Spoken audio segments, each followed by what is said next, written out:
My name is Kaelon Allen. I'm 21 years old. So before I knew Jesus, life was a mess to say the least. I guess around COVID is when things got really bad. I moved to Little Rock away from like all my friends and family. I had to do online schooling.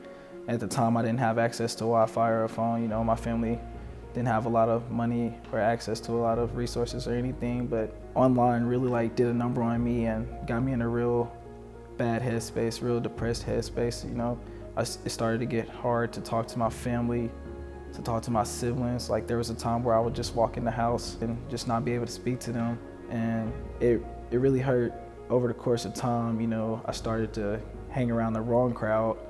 I got around a bunch of friends that introduced me to a bunch of different drugs and different substances, and it got real bad. I got addicted to like a lot of things, you know, that fed anxiety, that fed into my depression. You know, it got to the point where like I genuinely felt like I didn't have a purpose. I knew I didn't want that life for myself, and I knew where that life was leading me, you know, to the grave. And after a while, like I just started to try to like, I don't know, seek better. I wanted to start picking up the habit of reading, you know, just to have a good, productive habit.